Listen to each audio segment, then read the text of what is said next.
Ito ang Balitaan Plus. Balitang higit pa sa katotohanan. Balitang walang politika. Balitang pampaaralan. Serbisyong paaralan lamang. Kahapon, kayo, habang buhay.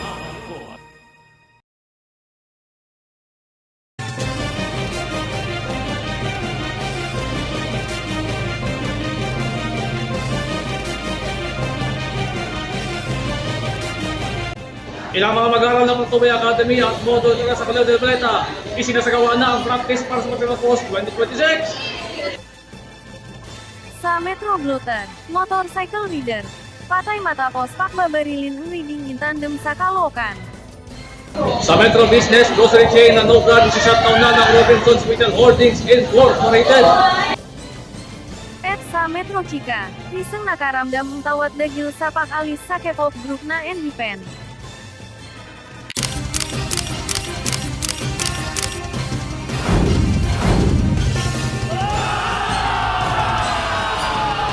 Kapag may kaguluhan sa rehiyong iyon, gumagalaw ang presyo. Ang ICC prosecutor na si Mame Mandiaye pa rin kapatidan ang kanyang mga taga-suporta. Sa ulat ang Daniela 17 Enero 27, 2000.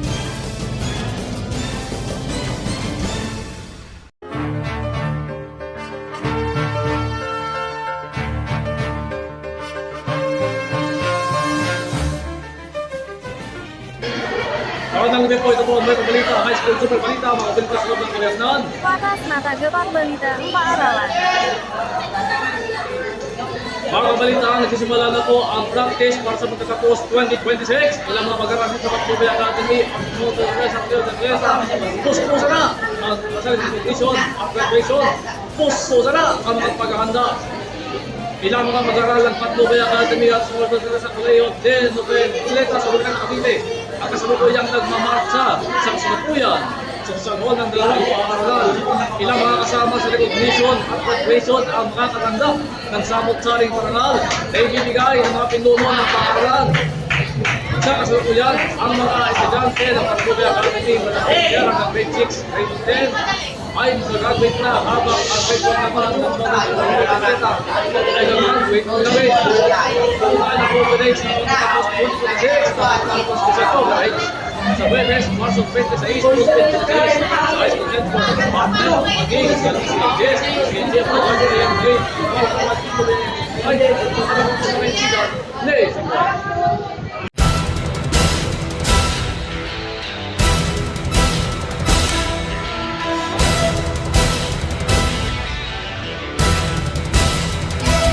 Samantala sa Metro Blutan, Motorcycle Reader, patay matapos pakbabarilin reading in tandem sa Caloocan. Nasawi ang isang motorcycle reader matapos pakbabarilin reading in tandem sa 10 Avenue, Caloocan City bandang alas 10 nitong Lunes ng gabi. Naisugot pa ang rescuer sa ospital ang 28 anyos na lalaking biktima pero idineklarang death on arrival. Natamo siya ang magatama ang bala ang baril sa iba-ibang bahagi ng katawan. Sa inisyal na investigasyon ng pulisya, napakalamang ilang beses pinaputukan umaga salarin ang biktima paglampas umiles. Ilang metro pa ang itinakbo ang biktima bago siya natumba sa kalsada. Hindi na muna nakaunlak ng panayam ang Caloocan Police kaugnay sa insidente.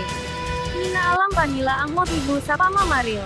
Nakasa na rin ang mga-autoridad ang manhun operasyon para mahuli ang mga-salarin. Tumangi munang magbigay ang pahayag ang kaanak ng biktima. Nakuha ang SOCO ang 7 basyo at hingga ang bala sa pinangyarihan ng krimen.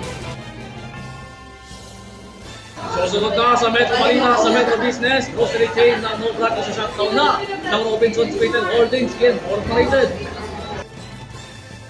At sa Metro Chica, Hisong nakakaramdam ng tawad dahil sa pag-aalis sa K-pop group na NBPen. Datangan sa bumalik ng Metro Balita.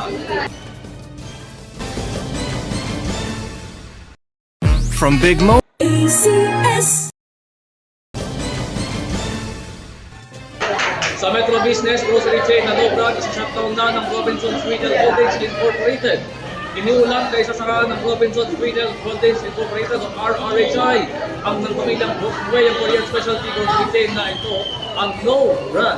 Sinabi na maaaring itigil na ng No Brand ang lokal na operasyon dito sa Hunyo matapos ang agresibong mga promosyon ng Brands Day na nag-a-adopt ng 90% ng mga diskwento sa pinakamabenta ng produkto dahil ang sanay ay sulot sa diskriminasyon kuntay na naghahanda na ang retailer na umalis sa merkado ng Pilipinas. Ang usapan at tutulog ng pagkakambing sa naho ng desisyon ng SSI Group na usa ng pagiging susunod sa Marks and Spencer. Unang iniulat ang pagkakapos ng 4 taong may kipartisosyo sa pagitan ng SSI Group ng pamilyang Nagboto at Marks and Spencer. Ang lokal na partisa ng British retailer at sukunin na ng retail powerhouse ng Indonesia na MIT na nagpapatakbo na ng market commercial sa Indonesia. Pagkakada ng 1,000 tindahan sa buong timog silangang Asia kasama na ang matatapos na kontrata ng SSI sa Mayo 2026. Ang no-franchise ang pribadong tatang ng D-Mart Incorporated ng East Korea na nag-aalok ng mga prosen ng dahil, merienda, inumin, mga produktong pampaganda at mga gamit sa bahay ng sa medyo mahabang presyo. Dito April 2019, pinagawa ng D-Mart sa buong Group sa pamagitan ng Provincial Supermarket Corporation sa ilalim ng Provincial Retail Corporation Incorporated o RRHI na responsibo ang hindi malilipat ng mga karapatan upang patuloy ng lahat sa Pilipinas. Ang konsepto ay sinama sa Supermarket Division ng RRHI makikita ng 2 buwan na sumasalmin sa ubos dito sa mga produktong grocery at pagkain.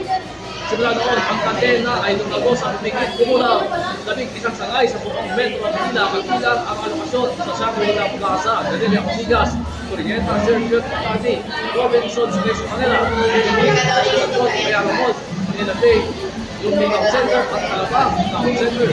Kahit naman ipinaibiwanig ng Santos Financial na negosyo ay patuloy na lumalabog patay sa mga bayad sa royalty na nakapagpas ng 1.5% ng mga benta at mga kita ng Cobra sa Pilipinas ay umaabot na sa mga kumulang 533 million pesos noong 2022, 641 million pesos noong 2023, at 686 million noong 2024.